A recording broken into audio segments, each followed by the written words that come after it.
All right, so the thing we're going to start off with today is really simple. It's defining the integration of our signals. So yesterday, when we were working on this, we were simply trying to determine the number of signals. Today, we're going to look at the size of them.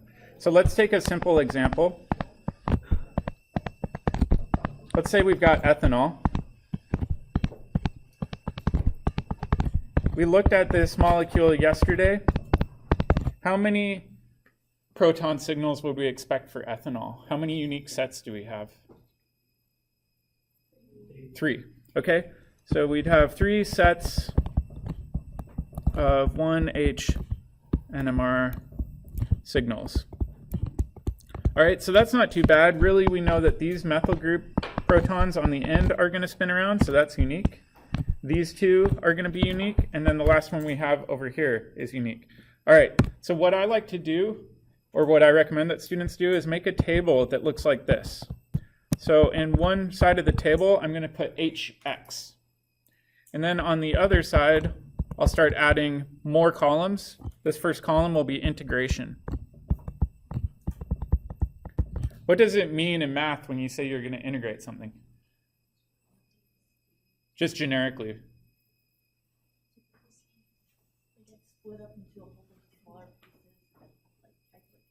Yeah, or find the area underneath something, right? So in chemistry, integration is normally used to find the area underneath a curve. So in this case, we've got a signal that's almost like a curve. We're going to find the area underneath that curve. All right, so intrinsically, we can start looking at this, and we could say, well, we've got 3 proton signals. I'm going to say this one's HA, HB, and HC. All right. The integration for HA versus HC, what do you think it's going to be in terms of their relative sizes? Don't think too hard about it. 3 to 1, right? So we can say, well, HA should be 3 times the size of HC, right? Why is that? Well, there's 3 times as many protons. All right. HB, on the other hand, would be what in terms of this ratio of comparisons? 2. All right. So it's important to note that integrations are ratios.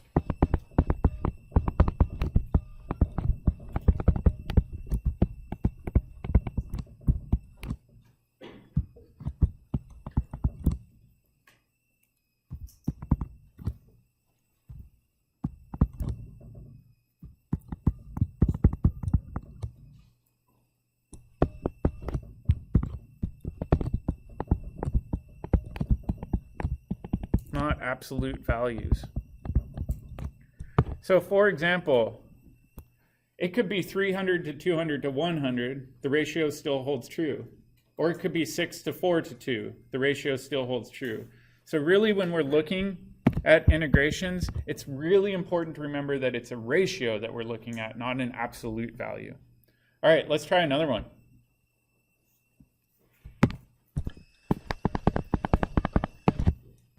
All right, in this next one, we're going to just go slow through this, and we're going to say, all right, how many proton NMR signals? And we're going to make that table that we just did before, where we've got HX on one side and integration on the other. And see if you can figure this out with your neighbor.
All right, let's check in really quick. Show me with your fingers the number of proton signals you'd expect. Seeing a bunch of different answers here. So let's stop and first clear up the number of proton signals. All right, so what I'm going to do is I'm going to draw out all of these protons. We know that these are always going to be equivalent, these CH3 groups, because we said they spin around like little helicopter blades, right? Are there any other protons like this? Let's think about it. What about this one over here? Well, let's imagine that we're one of these 3 protons. If I look over this direction, I see pretty much the same thing as what that CH3 group sees, right? On both sides. So I could look this way or this way. Really, regardless of which way I look around, it's the same. So is this a plane asymmetry? Not exactly. A lot of students get confused by this. They say, well, they're not mirror images of one another down this plane, so they don't have a plane of symmetry relative to one another. But what do they have? Yeah, axial symmetry or rotational symmetry. So if you spin it, it's actually going to be the exact same if you spin it, right? So you could spin it 60 degrees and it would be exactly the same. Or 120, sorry. All right, so in this case, it's not a plane of rotation. It's actually axial rotation that gives it the symmetry. So I would say all of these would actually be the same thing. So it's a little bit challenging to spot these sometimes. All right, then I would go to the next one and I'd say, all right, what about this one? Is it going to be the same as the one underneath? Yeah, definitely. So we can go ahead and we can draw all of these in. Does this make sense? Okay, yep.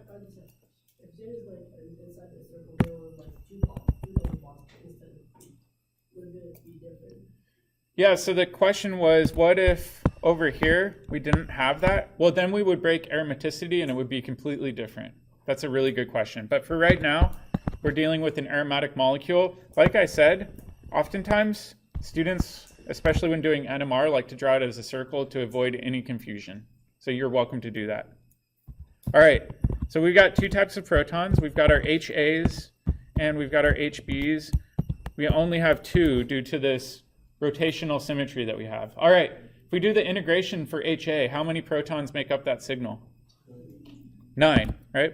So we could go ahead and we could say, well, this would be 9, and HB has 3 protons, all right? So if we integrated it, it could be a 9-to-3 ratio. What's another ratio that would work? We could say 3-to-1 is the exact same ratio, right? So divided by 3, it's going to be simplified to a 3-to-1 ratio. So again, this kind of emphasizes the fact that these aren't absolute values, but instead relative ratios of proton sets. All right, so let's start getting into what this looks like. So an NMR spectrum has your axis on the bottom, and the scale that we're working in is parts per million, or ppm. We're going to talk more about what that scale means a little bit later, but I just wanted to show you briefly what this looks like in terms of the relative ratios. Typically, the scale goes from about 0 to 15 ppm. So the 0 is on the right, the 15 is way off to the left. Some teachers tell you that it only goes up to 12. I just round up to 15. So let's kind of break this into sections here. We've got 0, 5, 10, 15, right? So this is the general window that we're looking at with NMR. We're going to cover this a little bit later, but the HB signal is going to be kind of around the 6 to 9 ppm range. So I'm just going to put it like that. And then the HA signal is going to be closer to about 1-ish.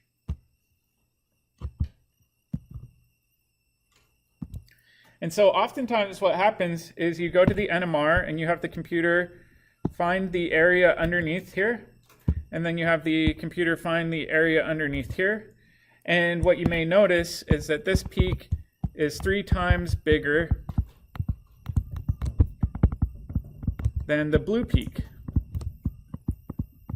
So that's what integration is telling us. That, and we're seeing 2 separate signals, implying that we're seeing 2 unique sets of protons. Does that make sense?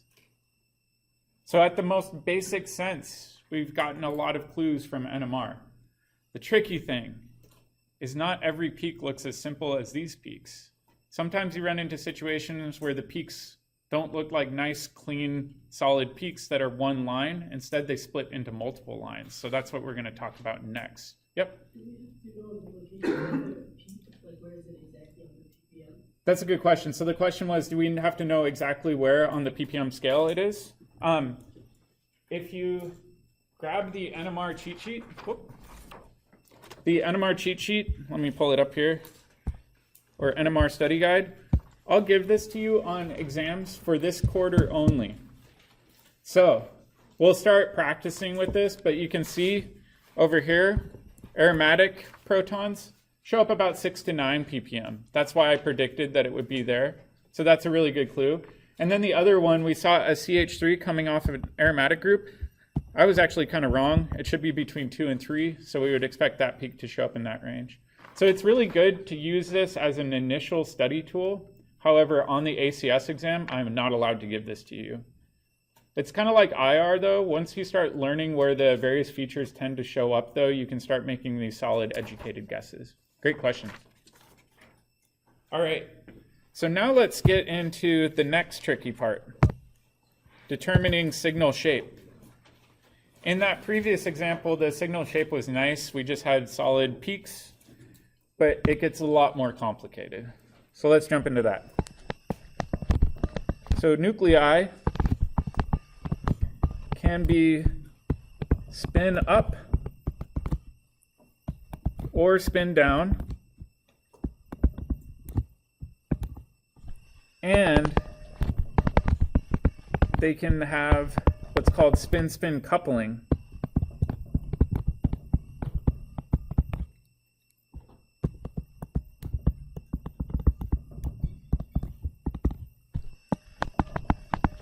With neighboring nuclei.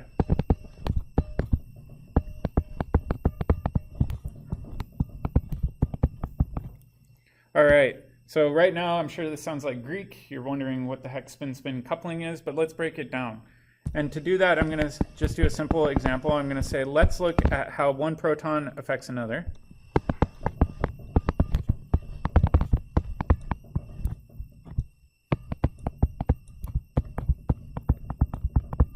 And I'm going to say the neighbors in this case are going to be called HB. And I'm just going to say, how do these neighbors affect the proton that I'm investigating, which in this case is going to be called HA. Okay, so let's take a look at some examples. All right, so in this first example, I'm going to take a situation where HA is my proton of interest. And over on the right-hand side, it has one of these neighbors, and I'm going to call that neighbor HB. Does that make sense? And what I'm going to do over here in the next column is I'm going to say, all right, what are the possible HB spin states?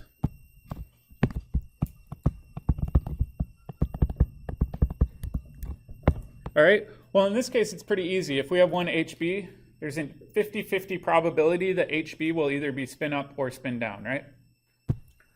So what I would do is I would make a box here. This box is just for our reference. I'm going to say 50-50 probability of being spin up or spin down. And 50-50 probability is the same as a 1-to-1 probability, right? Okay, so let's start looking at what the peak for HA looks like. Okay, so the peak for HA, what it's going to look like is instead of one peak, it's actually going to be a peak that looks like this. This is called a doublet. And the reason for that is that the neighboring nuclei are actually going to split the signal for HA into two peaks that are really close to one another called a doublet. So this isn't two separate peaks. It's one peak split into a doublet. Oftentimes people just abbreviate this. Instead of writing out the full name doublet, they just write D. Does that make sense? So HA in this case is still one signal, but that signal for HA is this tightly coupled doublet. All right, let's do another one.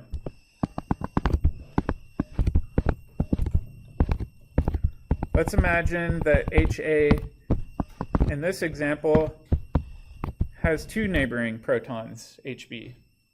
All right, well, there's some probability that both HBs are spin up. So I'm going to say, all right, in this box, that's a probability. Both HBs could be spin up. What's another one? One could be spin up, one could be spin down. In fact, this can happen two different ways, right? One of them could be spin up, or the other one could be spin up.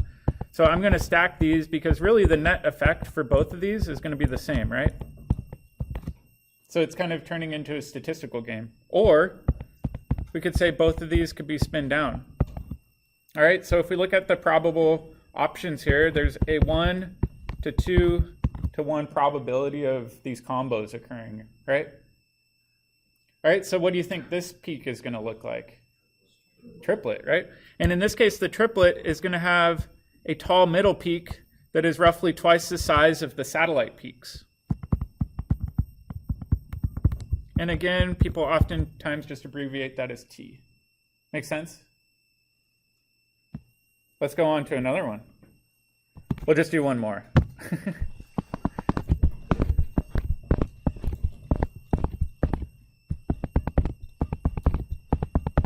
So this time, again, we're still going to be focusing on HA as our peak of interest.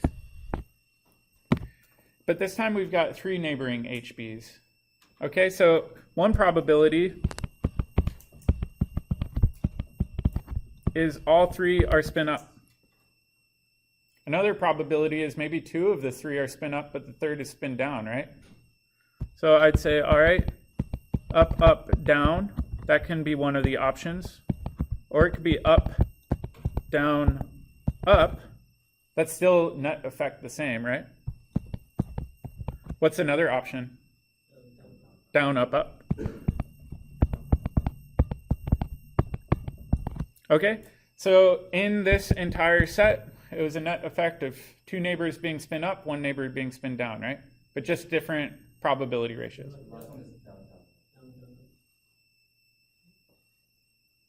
Sorry, what? Yeah, the last one is the last and the top one. They're a little bit different, right? So you see how this one, the down is in different positions for all of these, right? So it's just saying we don't know which HB will be spin down. There's actually 3 probabilities, meaning either one of the HBs could be spin down. That's a good question. Yeah, so let's do the other one. So the net effect here, let me write this out, was 2 up, 1 down. Somebody said, well, what about 2 down, 1 up? That's absolutely possible. And again, this can actually occur 2 different ways, or 3 different ways.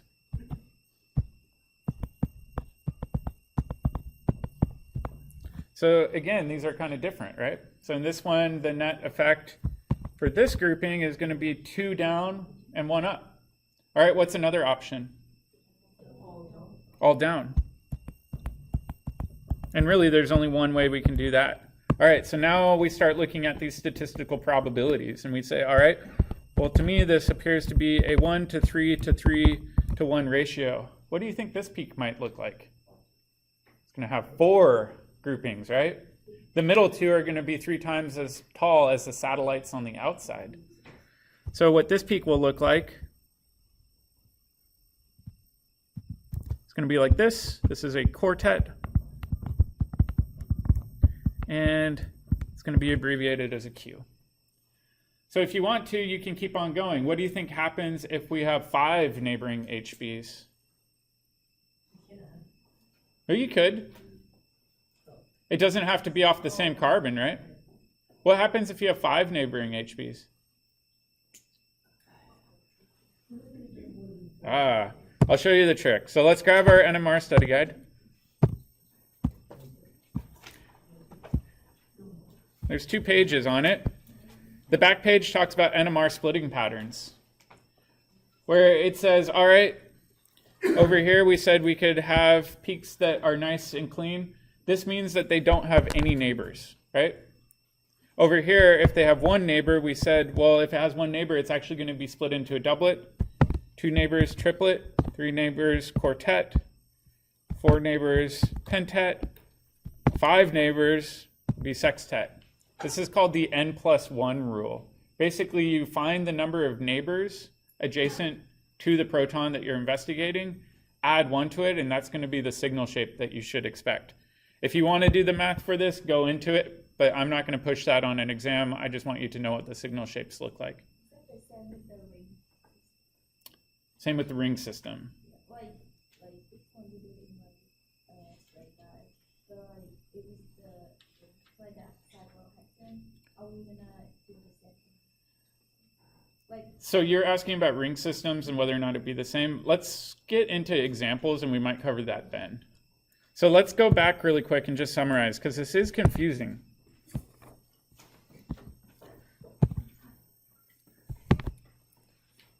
So let's make a note. We're going to use the n+1 rule to predict splitting.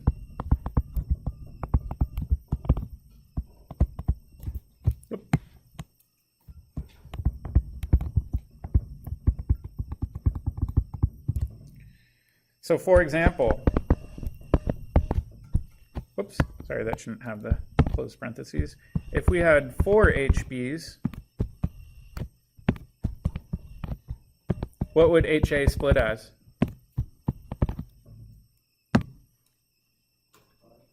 Yeah, 5, exactly. And in this case, it would be called a pentet.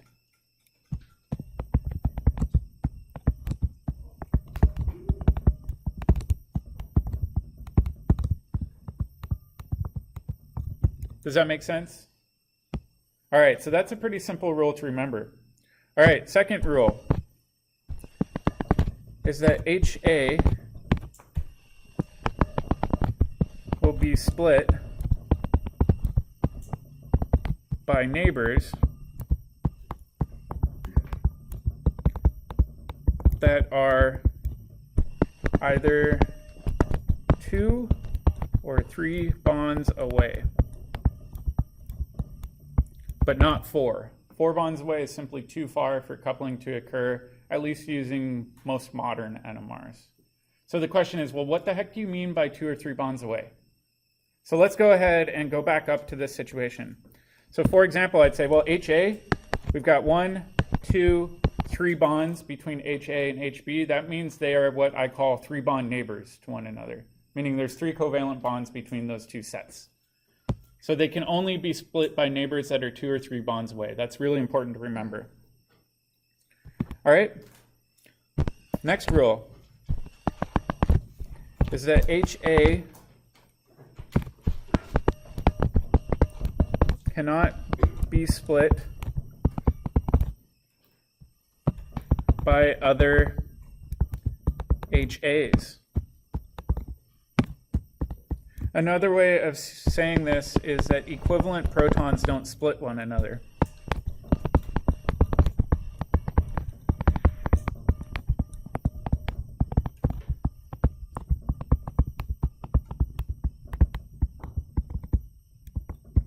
So that's really important to remember, is the neighbors that are doing the splitting have to be a different set of protons than the proton you're investigating. All right? The last rule.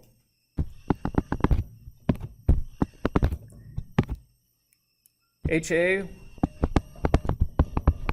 cannot be split by neighboring protons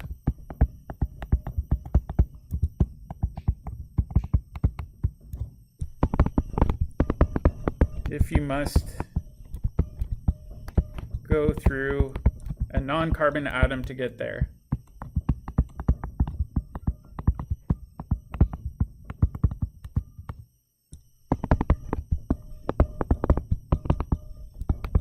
All right, so a lot of this is tricky. So what I want to do is I want to take an example. All right, so in this example, we've got the molecular formula C2H6O, and we're just going to draw out the molecular formula for this, it's going to be that same molecule that we've been looking at this entire time. We're going to look at ethanol. So with ethanol, we immediately said, all right, we've got a bunch of HAs, we've got these HBs, and we've got HCs, right? Makes sense. So let's make a little table again. This time I'm going to say, all right, HX integration, and then I'm going to write over here multiplicity, meaning the signal splitting. All right, so I'm just going to make a little table for our 3 protons. We've got HB, whoops, that should be blue. HC is going to be green, and the HA is going to be red. All right, HA, previously we said, is going to integrate as what ratios to the other ones? 3, 2, 1, right? All right, so now let's go ahead and focus on HA. All right, how many neighbors does HA have that are either 2 or 3 bonds away? Oh yeah, exactly. Some students will say, well, why can't this HA be split by both of these other 2 HAs? Because they're equivalent, right? So HAs won't be split by one another. So really when we're comparing this, we're saying, all right, the HAs, how many 3-bond neighbors do they have? And I'd say, well, we've got 2 3-bond neighbors. We've got 2 adjacent HBs. All right, what should HA be split as then? According to the n+1 rule. Triplet, absolutely. All right, now let's move on to HB. And we'd say, all right, for HB, how many 3-bond neighbors do we have for HB? Well, some students will say over here, all right, that would be 1, 2, 3 bonds. So that one would be 1, right? And then we would also say all of these would be 3-bond neighbors. So I agree that we have 3 3-bond neighbors in that set, right? Question for you. What about this one? A lot of students will say, well, this one's 1, 2, 3 as well. We went through a non-carbon atom to get there, right? So the problem with that is we can't go through non-carbon atoms to find 3-bond neighbors. I'm not going to get into the physics behind why. We're just going to take it at face value and move on.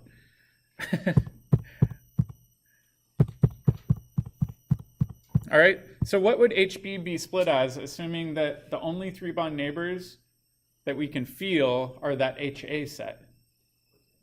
Be a quartet, right? So a triplet we said is 3, a quartet is 4. All right, now let's think about HC. How many 3-bond neighbors can HC have that it can actually feel? 0, right? Because it can't go through that oxygen atom to find 3-bond neighbors. All right, if that's the case, whoops, I forgot my T in quartet. What will the HC signal be split as, or will it not be split? Won't be split. What will it show up as? A singlet.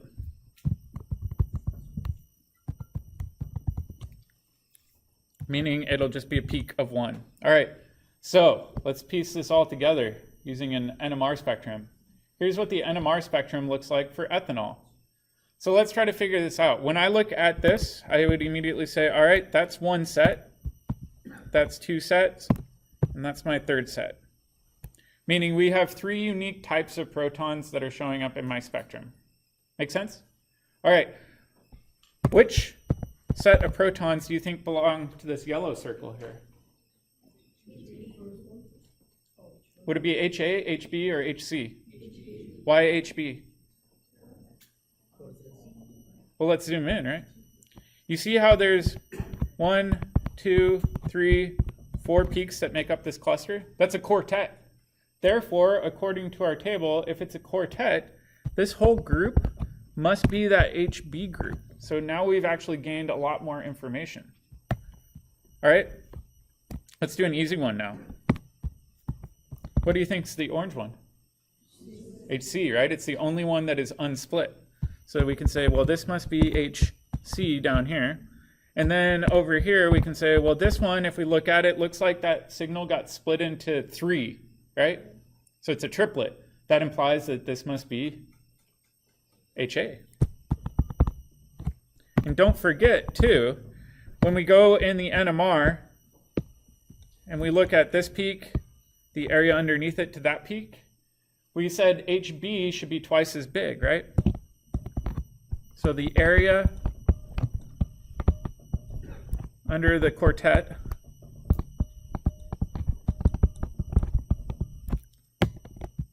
sorry, let me erase this, is twice as large as the singlet.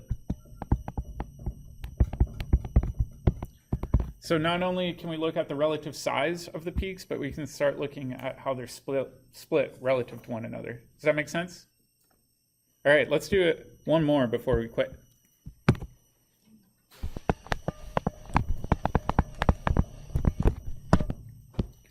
All right, and essentially this is what I want you to do on your NMR for your pod. Don't worry about drawing the spectrum. Just try to make a table. That's all I'm going to grade for the pod.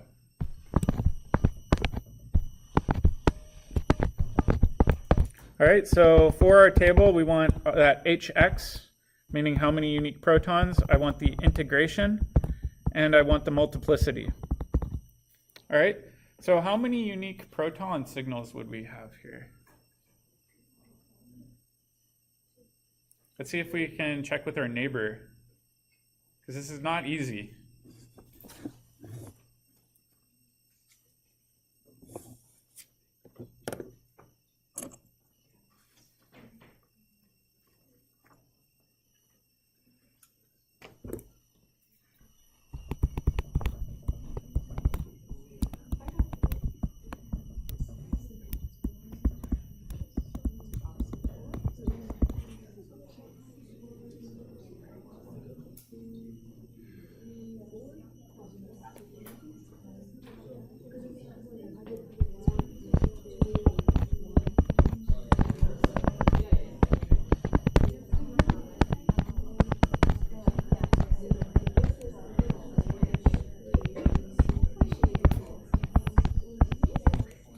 All right, show me with your fingers how many unique proton sets. Seeing a lot of 4s. That's good. All right, so I would say all of these methyl group protons are going to be the same. Why is the methyl group on the left-hand side also going to be equivalent to those? Because it spins and we also have a plane of symmetry, right? So we've got a double whammy affecting this. So we've got all of these counted as equivalent because of a plane of symmetry, and this bond rotates really fast in space. So that makes sense. All right, HB I would say is definitely unique. That's the only one that's not on an aromatic ring that's not accounted for. And over here, are there any others like this? Yeah, on the other side. So I'd say HC. All right, and then last but not least, I'd say HD down here. Those are going to be equivalent. So I agree, 4. So I'm going to make my table with 4 of these, and I'm going to say, all right, we've got our HA, we've got our HB, we've got our HC, we've got our HD. All right, now let's do our integration ratios. So HA, how many protons make up that set? 6. Not too bad, as long as we can count. How about HB? 1. So it's going to be a 6-to-1 ratio of HAs to HBs. All right, for Cs, 2. And D, 2. All right, now we got to get into the harder part. All right, let's just focus in on one of these HAs. Just focus on one of them, right? Because they're all equivalent, meaning they all act the same. How many 3-bond neighbors does that have? All right, is HB a 3-bond neighbor? Yeah, definitely. What about HC? Well, let's count, right? Let's say 1, 2, 3, 4, 5. That's too many covalent bonds away. So HC wouldn't count as a 3-bond neighbor. HB would, though, because HB is 3 bonds away. All right, so we have one 3-bond neighbor. What will this be split as? A doublet. Meaning it's going to have a peak shape of 2. All right, now let's do HB. All right, so let's focus in on HB over here and say, all right, I'm this HB atom. How many 3-bond neighbors do I have? Well, all of the HBs, I would say, are 3-bond neighbors, right? What about HC? Well, let's think about it, right? If I count this bond, that's 1, 2, 3, 4. That's too many, right? So HC is not a 3-bond neighbor. That's a 4-bond neighbor. Doesn't count. All right, so I would say HB has 6 3-bond neighbors that are 3 bonds away. Agreed? All right, what will it be split as? 7, or a septet.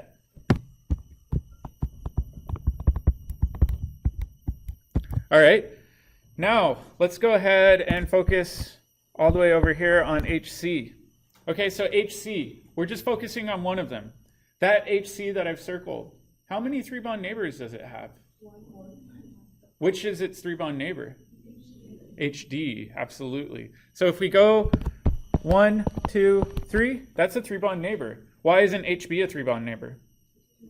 It's 4 bonds away, right? So we can't count HB because it's 4 bonds away. All right, so HC has one 3-bond neighbor. What will it be split as? Double it. All right, let's do the same thing for HD. How many 3-bond neighbors does HD have? Has one 3-bond neighbor. What will it be split as? Double it. Does this make sense? It's really, really easy, especially when you're new at this, to go way too fast and to start counting 4 and 5-bond neighbors. Slow down. It's okay to count, even on your fingers. Just go slow and make sure you're getting the right answer. So for your problem of the day, just make a table exactly like this. Give me the HX, the integration, and then the expected signal splitting. And then when we come back next week, we'll start talking about chemical shift a bit more.